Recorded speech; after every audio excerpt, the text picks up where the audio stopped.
AI is reshaping businesses, and ignoring it could leave your industry disrupted. I'm Rajan, and this is Pivotal Clarity. We talk to those building or using AI, founders and engineers with real world experience.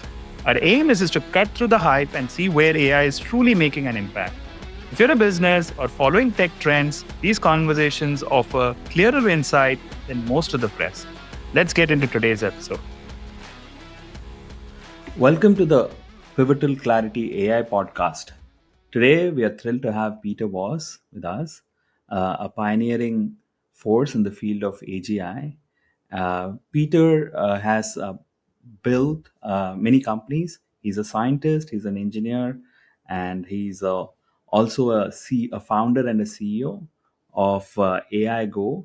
And Peter has been working in the field of AI for a very long period of time with a special focus on AGI. His life mission is to bring human intelligence in a way that is accessible to everyone. Welcome to the podcast, Peter. Thanks for having me. So, Peter, 20 years ago, I fell into this rabbit hole of AGI when I just graduated.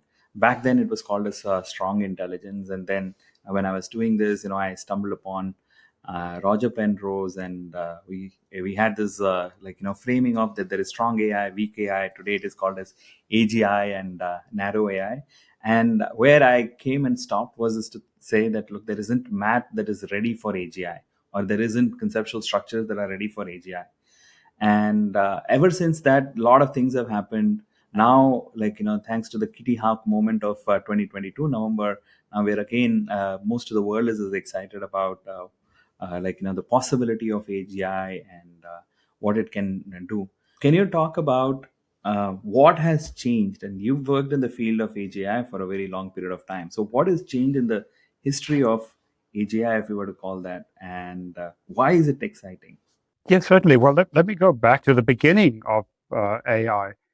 When the term AI was coined 69 years ago, it was really about AGI, what we now call AGI. It was about building thinking machines that can think, learn, and reason the way humans do. That can learn interactively, that can form hypotheses and be scientists and learn really any job. That was sort of the original ideal. Actually, people thought they could crack this problem in, just a few years, 69 years ago. And of course, it turned out to be a much, much, much harder problem. So what happened, the field of AI really changed into a field of narrow AI. So what we've seen in the last 60 years has really been narrow AI, where you take one particular problem that requires human intelligence, and you use human intelligence to write a program to solve that problem, whether it's container optimization or, perfect example is Deep Blue, IBM's world chess champion. But it's not really that the chess program has intelligence like a human. It can't even play checkers. So it's really the external intelligence, the intelligence of the programmer, the data scientist, that solves the problem, the particular problem or set of problems as we now have with ChatGPT. So I spent several years studying intelligence and because I was interested in achieving this goal of AGI or thinking machines. And, that's when I learned or understood that we really are just everybody's working on narrow AI and very different. So in 2001, 2002, I got together with a few other people and we decided we thought the time was right to go back to the original idea of building thinking machines. So we decided to write a book on the topic, and three of us came up with the name, Artificial General Intelligence, AGI. Now, of course, 22 years ago, that didn't get much traction in terms of, there's a very small community of people pursuing AGI at that time. But it's really going back to the original idea of building thinking machines. Now, as you mentioned, now with ChatGPT, suddenly people kind of get a taste for, wow, this seems like really close to human-like intelligence. And in some ways it is very close, in other ways it's really far away from that. So there has now, of course, been a major resurgence of interest in AGI, and the term AGI is being used and abused. And it's very annoying from my point of view, having coined the term to get away from narrow AI, and now people are using it again for things that really aren't general intelligence. For example, particularly egregious is Sam Altman a few months ago. He said, we'll have AGI soon, but it's not going to be such a big deal. No, he's not talking about AGI. If we have AGI, it'll be a big deal. So, and there are all sorts of marketing reasons or to raise money or whatever to say, hey, we'll have AGI soon. And then so people don't get scared, they'll say, well, it's not going to be such a big deal, Why does it make people so uncomfortable? So there are two things that you talked about. One is that everybody has their own definition of AGI, and like you said, it's so annoying to see so many wide different. And in the hands of marketer, it is completely butchered, and everybody has their own definition. But it also makes people very uncomfortable talking about AGI. Why is that? Why does it make people feel uncomfortable? Well, big changes always make people uncomfortable. And, some people more than others. I mean, some people look forward to new and exciting things and are kind of adventurous. But that's not the norm. Most people are just inherently comfortable with, slow improvement, steady progression, or even yearn for the way things used to be in the good old days, So I think that's kind of a pretty standard part of the human condition that, change is scary because you need to adapt. But then you build on top of that Hollywood, and Hollywood has always portrayed AI as the bad guy, as the scary thing, and so you have the combination of this vision of AI that's going to kill us all from Hollywood, because that makes a good story. I was once asked to consult on an AI film with a well-known director, and I read through the script and I made a few suggestions from a technical point of view, but then I said, why can't the story be where at the end the AIs and the humans actually work together to help human flourishing? Well, that didn't get any traction. So that's not going to sell. Yeah, if it is not dystopian, it is not going to sell. It's actually a very complex story. So on the one hand, you have the sort of inherent reluctant or people being afraid of change. And then you have Hollywood stories. But then you also have this massive industry that is now hundreds of millions of dollars of AI risk. And it's literally an industry. Where people can basically, this has been around for 20 years now, but it's been growing tremendously, where, some Bitcoin billionaires have put in hundreds of millions of dollars into funding research about AI risk. Now, there's virtually no money going into contrary arguments.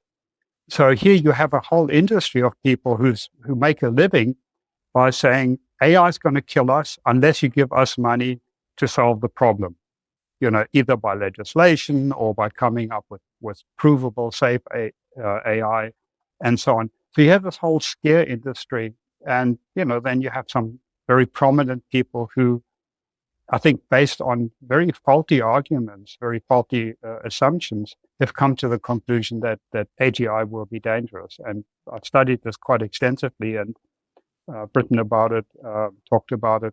They're really based on a lot of faulty assumptions.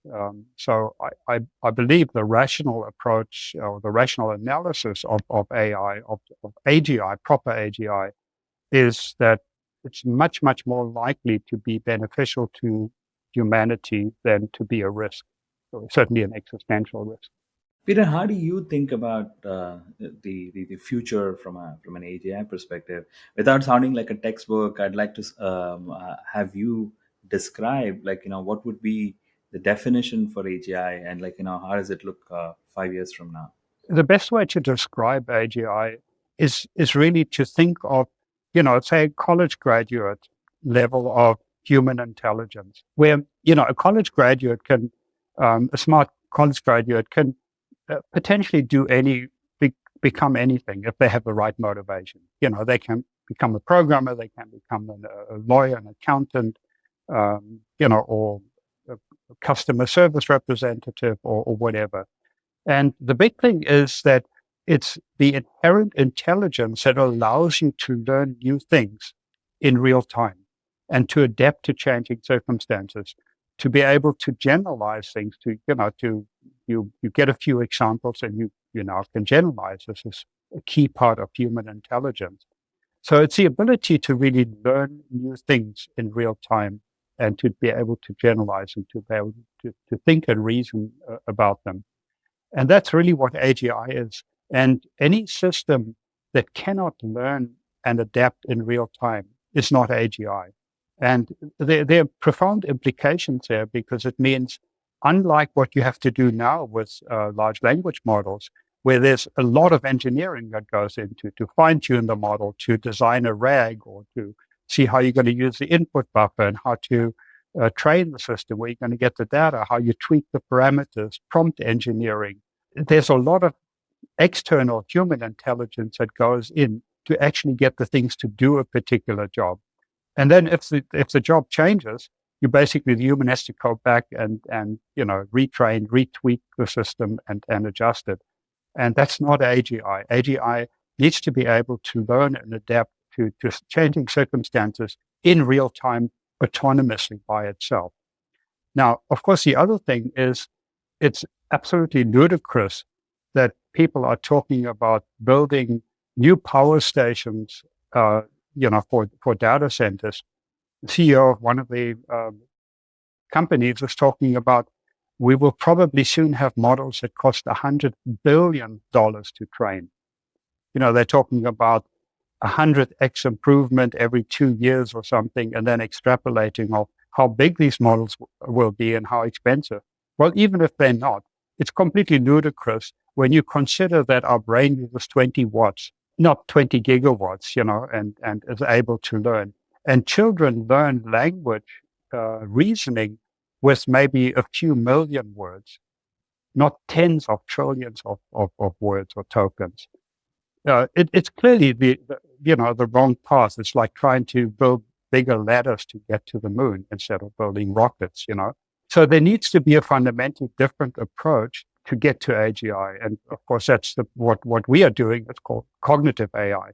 So like Jan LeCun is saying, I mean, the head of AI of Meta, of Facebook, he's saying large language models are an off-ramp to AGI, a distraction, a dead end. He puts it very clearly. And in fact, he tells the students, don't build your career on LLMs. Don't study LLMs. That's not where the future is. And I would totally agree with him. While people can make a lot more money, especially if you can hype it up and raise $1 billion at a $5 billion valuation with no product and, no revenue, of course, yeah, as long as you can get away with that.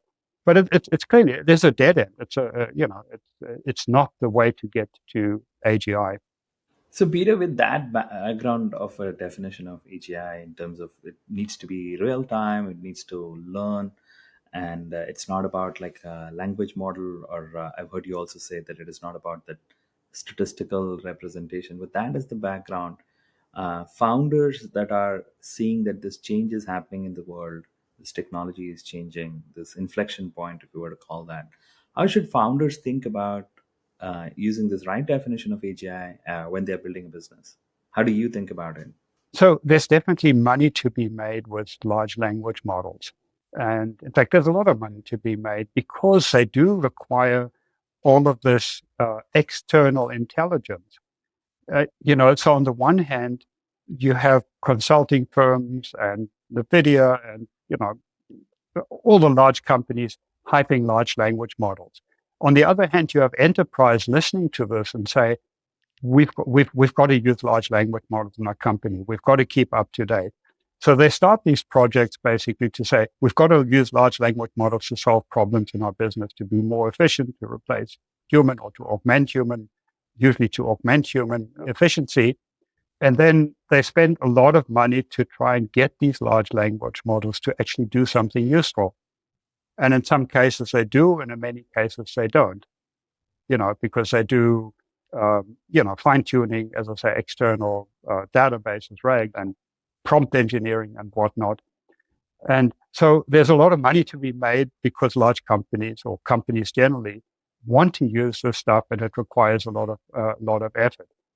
But there's also an increasing understanding of what these large language models are good at and what they aren't good at, and what's worth implementing and what isn't worth. So as companies spend millions and millions of dollars to implement large language models to do a particular task, and they find it's not really working that well, there's obviously kind of starting to be a backlash. Because there are other technologies, deep learning and older AI technologies, that are often much more appropriate to solve a particular problem. But it's always a shiny new thing of large language models, the latest model that comes out. Every time a new model is released, which of course is like every other week, you have to consider, should I be now redoing my whole application in this latest model because it's so much better than the previous one, it's a little bit better, or it can do something more. So for now, companies can make a lot of money implementing or trying to implement these large language models. And for some applications, they really are very good and effective. But there isn't really an alternative to AGI right now that's active. I did a survey again recently to look at who is really working on technology other than large language models. And it's practically nobody. Intel have a project, a research project based on cognitive AI, where you need much less training data, much less compute, that learns more the way like a child does, learning incrementally from the ground up. Intel just announced a few weeks ago that they're laying off 10% of their workforce. So I don't know if this project even survived this headcount reduction. So, apart from my company, Aigo.ai, I'm actually not aware of anybody else working on a cognitive AI approach. There's been so much money, and deep learning in particular has been so successful in improving translation, speech recognition, image recognition, the fundamentals needed for self-driving cars and so on. The technology of big data statistical systems has been incredibly successful, but that success has also sucked all of the oxygen out of the air. That basically other approaches are simply not getting any love. So for furthering the vision from an AGI perspective, what do you think are key areas that needs to develop? Are these about like memory, within cognitive approach that you talked about? Are there specific things that needs to be solved before we can see the AGI systems which are are able to learn on their own and are real time? What are some of the building blocks that needs to come up? Really, by far, the most important thing to come out is not specific technical issues, and I'll talk about them too, is really just for people to actually work on it. As I say, if nobody's working on it, you're not going to make progress. If everybody is saying, hey, we have a lot of data, we have a lot of compute power, that's the hammer we've got, so let's see what nails we can find. So you really need to have people to start from first principles and say, what is important in human intelligence? What are the key requirements of human-like intelligence? And to come to the conclusion that it is incremental learning, it's conceptual learning, and so on. And to then start working on these learning algorithms. Now, that's what our company is doing right now. And there are just a lot of details to be worked out on how to get these incremental learning algorithms to actually work effectively in conjunction. Think about it. Our brain doesn't have very complex algorithms. It doesn't have computer algorithms in it. It has a number of, maybe a few dozen basic mechanisms that are used to give us the intelligence that we have. One of the most common ones and well-known ones is Hebbian learning, fire together, wire together. So, that's one of them, but there are obviously more sophisticated mechanisms that allow us to generalize and so on. So it's developing these core algorithms, these relatively simple algorithms, but in a way that they work together. So one of the things that we discovered, for example, that your knowledge representation, the actual graph structure of how you represent your knowledge and skills needs to be super efficient. So we developed a technology that is literally 1,000 times faster than any commercially available graph database. So anybody who works in this field and starts with a commercial graph database, you kind of already lost, because, if your response time would be 1 second normally and suddenly 1,000 seconds, clearly you can't get off the ground. Once people work on it, they'll realize what those particular problems are that need to be solved. But it's a very, very different field. It has really nothing to do with how many GPUs you have or how much training data you have. And you need to create your own benchmarks. Again, you can't have an early development of a cognitive AI system where you may be building something that's equivalent to a 2-year-old or 3-year-old child, their learning ability, and then throw a ChatGPT benchmark at it. So you really have to rethink the whole approach and understand what intelligence. You have to start with understanding intelligence and then building a system that meets the requirements of human-like intelligence. So you mentioned that, look, there is money to be made in language models and data and those who have compute. But really, if you're making progress towards AGI, you need to work on important problems and make sure that you're really understanding how the human brain works, and knowledge graph, an area that needs to be invested in.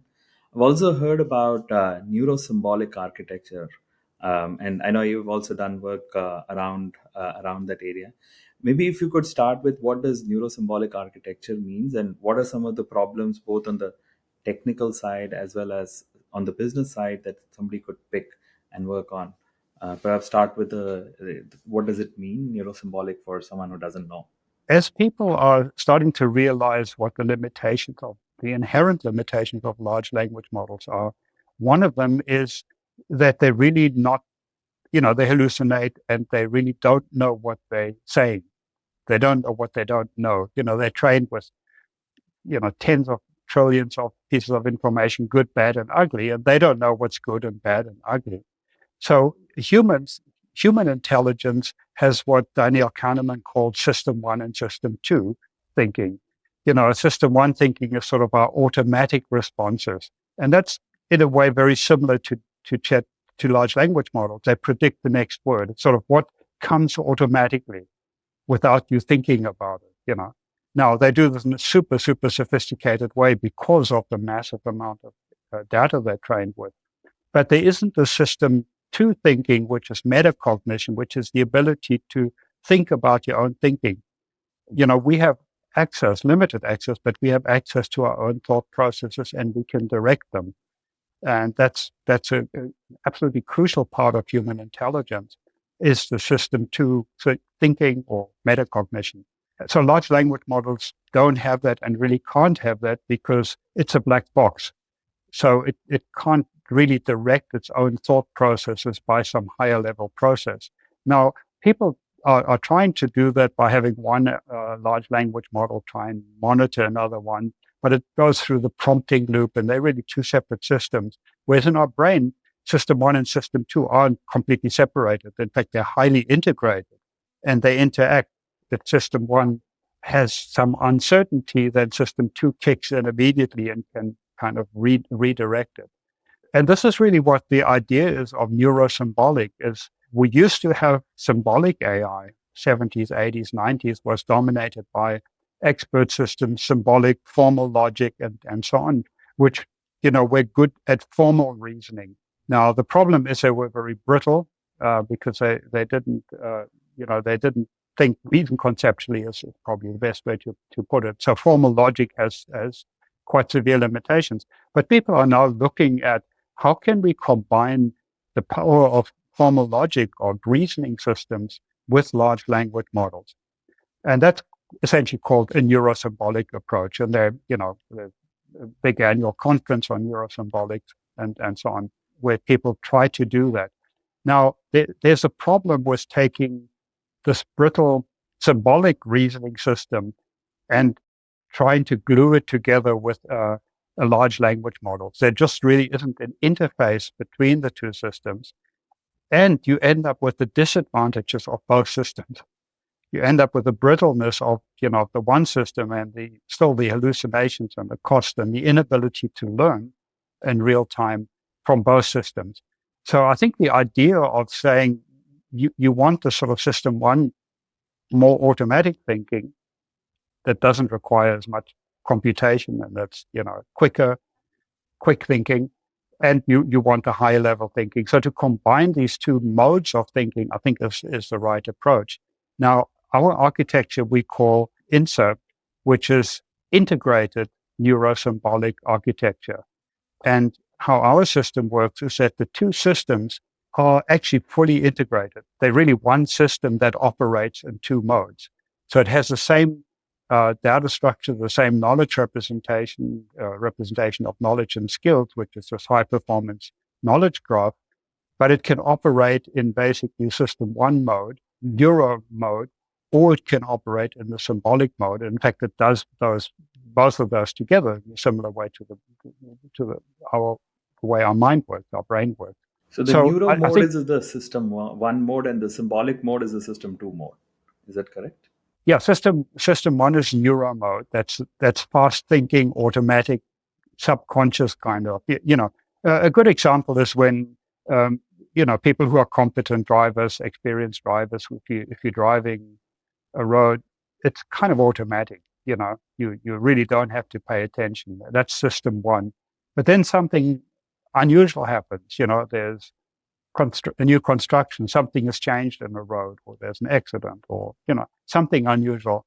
Then your system two kicks in, where you then reason about, okay, this is I can't continue on automatic pilot, basically, and we do that, just automatically, that we can switch between these different modes of something that we used to do, and we can just do automatically without thinking. It's the same when you're typing or key gets stuck and suddenly, something kicks in a higher level. So I think it's a right approach, but the two systems really need to be one. They need to be completely synergistic and highly integrated. And you don't achieve that by taking a large language models and trying to somehow plug a reasoning system in. And the reasoning systems that are out there are extremely limited anyway, because they are based on formal logic. So, Peter, you've also spent the last 20 years building companies, taking some of them public, and this is all before the madness of the chat GPT and AGI can happen, that type of conversation happen. So how does one think about how to pick the right use case? We know there are these technology architectures that are changing, but then when you think about business, you need to focus on the right use case. Sometimes that may force you to think about in the narrow AI type of a way, but then you need to pick the use case. You have to solve a business problem. You need to think about scaling the business. You need to think about defensibility. So how do you think about it, and how should founders think about now? What use case to pick, how to scale the business, and how do you think about defensibility? At the moment, there are a lot of opportunities with large language models and other related AI technology, in particular narrow areas where if you can have the expertise to solve a particular problem, whether it's in medicine or legal or, selling houses or whatever it might be. Now, of course, there's also fierce competition that a lot of people are trying to do that. But being an expert in a particular area, in a particular market, and potentially partnering with well-established companies in that market, I think that makes a lot of sense to build a business. Now, that's not AGI. And an important thing, really advice I try to give everybody on large language models and generative AI for real applications is really think about what the right technology is. Don't always force everything into a large language model. There may be older AI technology that are actually much more appropriate to solve a particular problem. That it may be way overkill, because running a large language model, training it and running it is not cheap. And, often these projects end up just not being financially viable. As long as you can get it for free, it's fine. You build your prototype, you get stuff for free or whatever. But then you try to deploy it and suddenly you're finding, whoa, this is costing more than having a human do this. And you still need a human in the loop anyway because of the hallucinations. So I think there are a lot of opportunities, but that's not AGI. Now, we actually have developed very, very powerful customer support system with our technology, with our cognitive AI. I think a very well-known customer of ours is 1-800-Flowers and Harry and David group of companies. And using our technology, and last Valentine's Day, we replaced 3,000 agents, not assisted, but replaced. They normally needed to hire 3,000 agents for just 1 week, 3 days before Valentine's Day and 3 days after. And we did that very successfully, but we actually completely put our commercial business on hold because we can't really concentrate on building AGI and getting to AGI while we're also building a commercial business. Building commercial business is hard. You're constantly building out the technology, you're improving it, getting new customers, new use cases, and so on.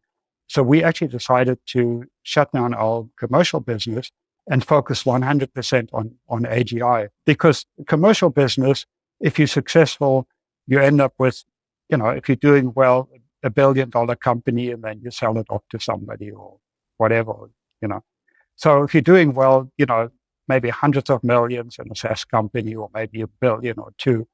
But AGI is a multi-trillion-dollar opportunity.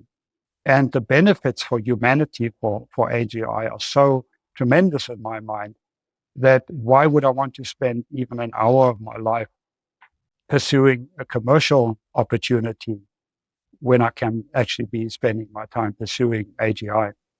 What are some of the areas of research, or what are some of the other projects that excite you, either related to AGI or something else that caught your attention?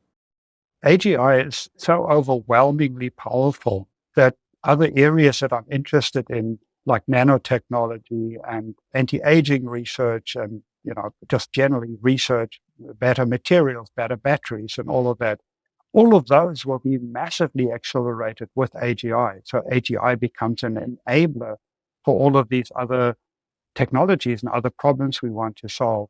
So, having a strong belief that we can have AGI, full human level AI, in less than 5 years, there really isn't anything more exciting to work on because it'll enable so many of these other things that are exciting and useful and valuable. So it's really that, and it's in a way distressing that so few people are pursuing AGI proper. Paying lip service to it in order to raise money, or just having completely the wrong idea of what AGI is. So I wish there were more projects, more people actually working on it. I've seen this over the years, over the last 20 years. Projects that have tried to work on AGI invariably fall into what I call the narrow AI trap.